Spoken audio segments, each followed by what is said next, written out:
कैसे हैं my dear students. तो चलिए आज का हमारा टॉपिक है ऑपरेटिंग सिस्टम में मोस्ट डिमांडिंग टॉपिक। जी हाँ, बार बार कोई भी ऐसे एग्जाम्स हो, नेट सेट हो, पीएचडी का एग्ज़ाम हो, एंट्रेंस जेईटी हो, कंप्यूटर से रिगार्डिंग हो, बीसीए एमसीए, कहीं भी ये टॉपिक ऑपरेटिंग सिस्टम से छूटने वाला नहीं है। तो चलिए आज हम इस टॉपिक को काफ़ी पार्ट में स्टडी करेंगे। एक लेक्चर में तो ये कंप्लीट होने वाला नहीं है, लेकिन चलिए कोशिश करते हैं कि कहाँ तक आज हम इस टॉपिक को कंप्लीट कर पाए। तो हमारे टॉपिक का नाम है that is your disk scheduling algorithm. Disk scheduling यानी कि डिस्क जो हमारी हार्ड डिस्क है, सबसे स्लोएस्ट पार्ट है हमारे हार्डवेयर का, जहाँ हम किसी भी पार्ट को एक्सेस करते हैं। तो स्लोएस्ट डिस्क को एक्सेस करने के लिए ये है इसका इंटरनल स्ट्रक्चर। ठीक है, इंटरनल स्ट्रक्चर बाहर से अगर आप हार्ड डिस्क को देखें तो बिल्कुल लगता है डब्बा। ठीक है, अब डब्बा नहीं है, डब्बे के अंदर बहुत से हार्डवेयर कंपोनेंट्स हैं। तो this is the internal structure जहाँ पर आपको दिखेगा। तो चलिए ये वाली प्लेट हटाते हैं और इसमें देखते हैं कि इसका काम कैसे होता है। तो हार्ड डिस्क में डियर स्टूडेंट्स सबसे पहले हमें चाहिए ये वाला पार्ट। ठीक है, ये पार्ट जो आपको नज़र आ रहा है ये डिस्क की तरह, यानी कि जो हम डिस्क यूज़ करते थे ना, सीडी डिस्क है ना, तो ये ब्लू रे डिस्क, जो ये डिस्क होती हैं इसको बोलते हैं हम प्लेटर्स। यानी कि जो डिस्क हमारे पास स्टोर होंगी हार्ड डिस्क के अंदर, जहाँ पर हम रीड और राइट करते हैं या डेटा को एक्सेस करते हैं, और जब चाहे उस डेटा को स्टोर कर कर छोड़ देते हैं। और इन फ्यूचर जो कि आपके पास नॉन वॉलेटाइल है, इन फ्यूचर जब भी हम उस डाटा को एक्सेस करना चाहते हैं तो हार्ड डिस्क से एक्सेस करते हैं। तो यहाँ पर हमारे पास सबसे पहले ये जो राउंड राउंड नज़र आ रहे हैं, दीज आर द प्लेटर्स। अब यहाँ ये जो पार्ट है, this is the round part जो आपको लग रहा होगा, ये क्या है, यहाँ पर हम स्पिंडल्स को यूज़ करते हैं, स्पिंडल मोटर होती है। ठीक है, ये होता है एक्चुएटर आर्म। और फर्दर यहाँ पर बिल्कुल कॉर्नर पे आपके पास यूज़ होता है रीड राइट हेड। ठीक है, ये बोथ साइड होता है, अगर दोनों ही साइड प्लेटर्स के हम लिखना चाहते हैं, ठीक है, यानी कि फ्रंट साइड और बैक साइड एक प्लेटर के एक डिस्क के साथ हम लिखना चाहते हैं, तो हम क्या करेंगे, उसको रीड राइट हेड के थ्रू लिख सकते हैं। और रीड राइट का जो हेड होता है ना, उसका साइज इतना होता है जितना आपके बाल का होता है। यानी कि आपका जो हेयर है, एक हेयर का साइज जितना होगा, बिल्कुल जितना थिन होता है उतना ही आपका रीड राइट हेड होता है। ठीक है, तो चलिए ये बन गया हमारे पास, ये हार्ड डिस्क है जिसके अंदर हमारे पास प्लेटर्स हैं। प्लेटर्स के पास हमारे पास ये स्पिंडल है, this is the actuator arm. ये पूरी असेंबली है आपके हार्ड डिस्क की। तो this is called the actuator, यानी कि ये रीड राइट हेड है आपके पास, this is your actuator arm. Next we use the spindle, यानी कि spindle motor. Next we use here platters, जहाँ हम रीड राइट पे इन प्लेटर्स को यूज़ करते हुए हम अपने डेटा को स्टोर करते हैं। Next we use the power connectors. Power connectors होते हैं, जंपर्स होते हैं, जंपर ब्लॉक करते हैं। अगर हम किसी अपने हार्ड डिस्क को ब्लॉक करना चाहें, यानी कि इन फ्यूचर मेरी हार्ड डिस्क को कोई और ना यूज़ कर सके, तो हम जंपर ब्लॉक्स भी यूज़ करते हैं। नेक्स्ट वी यूज़ द, ये देखिए, IDE connectors. IDE integrated development जो है एनवायरनमेंट, उसके थ्रू यहाँ हमारे पास क्या है, कनेक्टर्स हैं। And further this is the actuator arm, इसको बोलते हैं हम एक्चुएटर आर्म। ठीक है, अब अंदर से हम हार्ड डिस्क को समझते हैं। दिस इज द असेंबली, जिसमें हमने क्या कर देखे थे, रीड राइट हेड्स देखे थे एक्चुएटर्स आर्म के थ्रू। तो ये है आपकी आर्म की असेंबली, ये है आपके रीड और राइट हेड। देखिए ये जो ब्लैक सा पोर्शन है, ये है आपका रीड राइट हेड। और रीड राइट हेड मैंने जैसा आपको बताया कि यहाँ पर जो रीड राइट हेड है उसका साइज उतना ही है जितने आपका एक बाल थिन होता है। Next we use here the platters, track, sectors.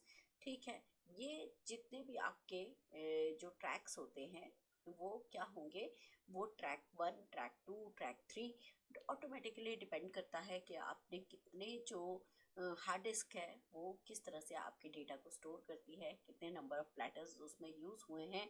तो उन प्लेटर्स के अंडर नंबर ऑफ ट्रैक्स कितने हैं, ठीक है, तो सेक्टर्स कितने हैं, ये देखिए, ये जो डार्क सा पोर्शन है, this is called the sector, and all these platters are stored in the form of cylinders.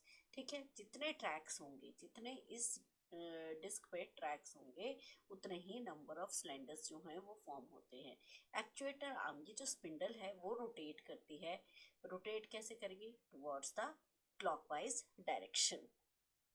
Next आ जाते हैं हम कुछ और पार्ट को समझने के लिए। ये जो बाहर का पोर्शन है, this is called the track. ये कंप्लीट क्या है? ट्रैक। ट्रैक के अंदर हमारे पास क्या होता है? ट्रैक पूरे डिस्क का मिला के उस पोर्शन को, अगर मान लीजिए हमारे पास एक और यहाँ पर रोटेशन होता और उसके फर्दर हम उसको एक्सेस करते, तो ये पूरा बन जाता है डिस्क का सेक्टर। बट एक ट्रैक के अंदर ये जो रेड वाला पोर्शन है, मान लीजिए आपने कोई सॉन्ग मूव किया, तो वो सॉन्ग जो है इस ट्रैक के अंदर इस पर्टिकुलर सेक्टर में कहीं रिजाइड कर रहा है। यहाँ से लेकर यहाँ तक ही वो गाना आपका स्टोर है, उसके बाद जो है वो नेक्स्ट सॉन्ग जो है वो प्ले हो जाएगा। So this is called the track sector. ठीक है, important points we must remember. So multiple input output request may arrive by the different processes and only one input output request can be served at a time by the disk controller। अब भाई disc को भी तो कोई ना कोई control करेगा ना, किस तरह से उसने डेटा को स्टोर करना है, कहाँ उसे रखना है। तो multiple processes, multiple input outputs जो हैं वो सिस्टम के पास आते रहते हैं। हम लोग खुद करते हैं ना, कभी किसी इमेज को एक्सेस कर रहे हैं, कभी हम सॉन्ग को एक्सेस कर रहे हैं, कभी हमने कोई मूवी सेव करनी है या हमने कोई प्रोग्राम को एक्सेस करना है, तो that will be done through the by using the disk controller. So जितनी भी जो आपकी इनपुट आउटपुट रिक्वेस्ट हैं वो हमेशा वेटिंग क्यू में स्टोर होती हैं and that must need to be scheduled. अब यानी कि अब भाई वेटिंग क्यू में है तो उनको शेड्यूल भी तो करना पड़ेगा, उनको सर्व करना पड़ेगा। जैसे आप किसी टिकट विंडो पे खड़े हैं और टिकट विंडो पे आपको शेड्यूल करना पड़ेगा, जितने भी लोग आए हैं उन्हें सर्व करना पड़ेगा। तो अब कौन सी जॉब कब प्रोसेस होगी, कितनी देर के लिए प्रोसेस होगी, उन सब चीज़ों को एक्सेस करने के लिए, शेड्यूल करने के लिए हम क्या करते हैं? शेड्यूलिंग एल्गोरिदम्स को एक्सेस करते हैं। टू और more request may be far from each other, so this can result in greater disk movement. ऐसा ही होगा ना, अगर एक डिस्क फर्स्ट स्पेस पे है और दूसरा जो रिक्वेस्ट है वो 10 नैनो सेकेंड के बाद या 10 मीटर्स पे कहीं दूर खड़ी है, तो जब हम दो चीज़ों को सर्व करेंगे, अगर वो बहुत दूर हैं, अगर वो पास पास हैं तो उसमें टाइम कम लगेगा, लेकिन अगर वो दूर दूर हैं तो उसको एक्सेस करने के लिए हमें लगेगा टाइम ज़्यादा। ठीक है, तो इस पार्ट को हम चेक कर लेते हैं। तो यहाँ पर आपके पास क्या होगा कि ये जो डिस्क कंट्रोलर है ये पूरा काम जो है अपने पास हैंडल रखता है। वेटिंग क्यू में जितनी भी रिक्वेस्ट है उनको सर्व करना है, उनको शेड्यूल करना है, किस तरह से कौन सी जॉब कब आएगी, कब वो प्रोसेस होगी, किस तरह से उसको एक्सेस किया जाएगा, यूज़र की रिक्वेस्ट को कंप्लीट किया जाएगा। So that must be in the waiting queue and we have to serve all these request. Next, अगर हमारे पास दो डिस्क, सपोज दो फ्रेंड्स हैं, ठीक है, दो फ्रेंड्स हैं और उन दोनों ने आपस में मिलना है, या मान लीजिए हमारे पास ये दो रिक्वेस्ट है और इन दोनों के रिक्वेस्ट के बीच में ये क्या है, ये डिस्टेंस बहुत ज़्यादा है। ये क्या है? ये जो डिस्टेंस है, मान लीजिए वो कितना है आपका 10 मीटर्स का है, तो 10 मीटर्स जो है वो फार है, 10 मीटर्स जो है वो फार है। लेकिन अगर इसी डिस्क के साथ अगर एक और रिक्वेस्ट पड़ी है जो बिल्कुल नियर बाय है, तो हम पहले क्या करेंगे, इस वाली प्रोसेस यानी कि इस वाली जॉब को जल्दी से प्रोसेस कर सकते हैं। यानी कि अगर दो रिक्वेस्ट जो हैं वो बहुत दूरी पर हैं तो ऑटोमेटिकली हमारा टाइम लगेगा ज़्यादा। So hard disk are one of the slowest part. Hard disk जो है वो आपका स्लोएस्ट पार्ट है। जैसा मैंने आपको पहले बताया कि स्लोएस्ट पार्ट को एक्सेस करने के लिए जो भाई धीमी गति से काम करेगा, जो धीमी गति का प्राणी होगा, तो वो उसको एक्सेस करना, उस सबको मैनेज करना। बट कंप्यूटर सिस्टम का काम ये है कि वो उस स्लोएस्ट पार्ट से भी अपना काम एफिशिएंट मैनर में यूज़र तक पहुंचाए। जी हाँ, तो चलिए कुछ की पॉइंट्स है जो हमें बार बार ज़रूरत पड़ेगी, उन पॉइंट्स को हम देख लेते हैं। की पॉइंट्स में फर्स्ट पॉइंट आ जाता है आपके पास सीक टाइम। सीक टाइम हमें क्या लगता है कि seek time is the time taken to locate the disk arm, locate the disk arm to the specified track where the data is to read or written. The minimum average seek time is better. जी हाँ, जब हम disk scheduling की बात करते हैं तो disk scheduling में बात ये की जाती है कि जब इस जॉब को एक्सेस किया जा रहा है, यहाँ से रीड राइट काम किया जा रहा है और दूसरी जो डिस्क है यानी कि जो दूसरा डेटा है वो कहीं दूरी पर पड़ा है, तो अब मुझे उस दूरी तक कैसे पहुंचना है और स्पेसिफाइड ट्रैक तक पहुंचने के लिए कौन सा ऐसा बेटर एल्गोरिदम है जिसको हम यूज़ करेंगे। ठीक है, लेकिन हम शेड्यूलिंग एल्गोरिदम में कहते हैं कि जो मिनिमम एवरेज सीक टाइम होता है dear students, minimum average seek time क्या होगा, that will be the better. ठीक है, नेक्स्ट आ जाता है आपके पास ट्रांसफर टाइम। ट्रांसफर टाइम क्या होता है, ट्रांसफर टाइम होता है कि transfer time is the time to transfer the data. अगर मान लीजिए मेरे हार्ड डिस्क में कोई डेटा है और मान लीजिए एक मूवी है, ठीक है, उस मूवी को मैंने कॉपी किया और कॉपी करने के बाद मैंने भेजना है, मैंने पेन ड्राइव में कॉपी करना है और अपने फ्रेंड को भेजना है। अब अपने फ्रेंड को जब मैं भेजूंगी तो ऑटोमेटिकली उसमें हम क्या कर रहे हैं, डेटा को ट्रांसफ़र कर रहे हैं। जब हम डेटा को ट्रांसफ़र करते हैं तो ऑटोमेटिकली ट्रांसफ़र टाइम जो है वो कितना लग रहा है। आप लोगों ने देखा होगा जब हम पेन ड्राइव में डेटा कॉपी करते हैं तो वो टाइम बताता है कि इतनी स्पीड से आपका डेटा जा रहा है, kbps की स्पीड से, और इसमें मैक्सिमम टाइम कितना लग जाएगा जी, 10 मिनट लग जाएंगे, 2 आवर्स लग जाएंगे। तो वो जो टाइम है that is called the transferred time. So it depends on the rotating speed of the disk. जी हाँ, रोटेटिंग स्पीड कितनी है उस डिस्क की, कितनी स्पीड से वो रोटेट हो रहा है, कितनी स्पीड से वो डेटा जो है, नंबर ऑफ बाइट्स जो है आपकी हार्ड डिस्क से ट्रांसफर कर रहा है आपके पेन ड्राइव में। जी हाँ, this is called the transfer time.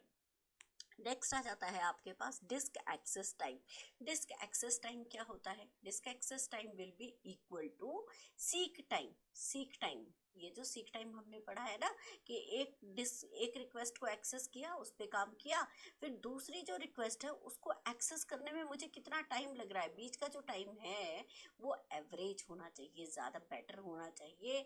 तो हम जो सीक टाइम को एक्सेस करेंगे प्लस रोटेशनल लेटेंसी। जी हाँ, बताती हूँ रोटेशनल लेटेंसी क्या होती है। लेटेंसी आप सबको पता है, that is called the delay. ठीक है, प्लस ट्रांसफर टाइम यानी कि उसको ट्रांसफर करने का टाइम कितना लगा। So disk access time will be equal to the seek time, rotational latency plus the transfer time, and the total seek time will be equal to total head movements. Total seek time मतलब कितना लगा कि उस seek करने के लिए मुझे कितने हेड मूवमेंट्स करने पड़े इनटू सीक टाइम, जो मिनिमम सीक टाइम था उसको लेकर चल रहे हैं। चलिए जी, नेक्स्ट आ जाते हैं हम अपने पॉइंट पे, रोटेशनल लेटेंसी। लेटेंसी होता है डिले। सो रोटेशनल लेटेंसी की बात करते हुए ये जो आपका पार्ट है, so rotational latency is the time taken by the desired sector of the disk to rotate into a position. ठीक है, किसी पोजीशन के लिए रोटेट करना so that it can access the read write heads. ये क्या कर सके, आपके रीड राइट हेड्स को एक्सेस करे और so the disk scheduling algorithm that gives the minimum rotational latency will be better. है ना, जो डिले है यानी कि जब मैंने कोई रिक्वेस्ट एक्सेस करनी चाहिए उसमें जो डिले लगना चाहिए वो बिल्कुल मिनिमम होना चाहिए, that is called the rotational latency. अब आ जाते हैं dear students disk scheduling algorithms के ऊपर। डिस्क शेड्यूलिंग एल्गोरिदम यानी कि ऑपरेटिंग सिस्टम ही परफॉर्म करेगा भाई, बिना ऑपरेटिंग सिस्टम की मर्जी के तो कुछ होने वाला नहीं है। So the operating system performs a disk scheduling process to schedule input output request that arrive at the disk. जी हाँ, जो डिस्क के पास अराइव होती हैं इनपुट आउटपुट, जी हाँ, या तो हम उसमें कुछ स्टोर करेंगे या हम उससे कुछ कॉपी करेंगे, कुछ आउटपुट चाहिए हमें, तो वो जैसे ही उस डिस्क तक पहुंचेंगी। सो डिस्क शेड्यूलिंग, अब यहाँ पर हमने मल्टीपल शेड्यूलिंग एल्गोरिदम्स जो हैं 6, 7, 8 जो भी एल्गोरिदम्स हैं, मैक्सिमम जो है एग्जाम्स में जो पूछे जाते हैं वो 6 हैं, बट 6 ही सफिशिएंट नहीं है, और भी कई एल्गोरिदम्स हैं। Is important since many input output request may arrive from the different processes. किसी ने इनपुट ने मांगी, किसी ने पेन ड्राइव ने मांगी, किसी और ने मांगी, किसी और पे एसडी कार्ड पे डेटा कॉपी करना है, कहीं से डेटा ट्रांसफ़र करना है। तो ये जो मल्टीपल इनपुट आउटपुट रिक्वेस्ट जो हैं वो हार्ड डिस्क पे आ रही हैं। As a result other input output request need to wait in the waiting queue and get scheduled. ठीक है, जब तक भाई इन हार्ड डिस्क है हमारी थोड़ी स्लो है, लेकिन जब तक वो पहले की रिक्वेस्ट कंप्लीट कर रही है तब तक दूसरी जॉब को क्या करना पड़ेगा, वेट करना पड़ेगा, ताकि जब तक वो शेड्यूल ना हो।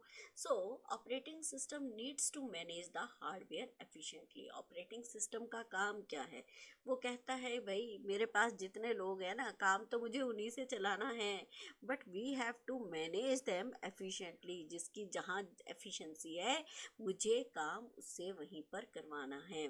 सो to reduce the seek time, that is was the main component, कि जो सीक टाइम है उसको हमें करना है minimum. So seek time is the time for the disk to move the heads to the cylinder containing the desired sector.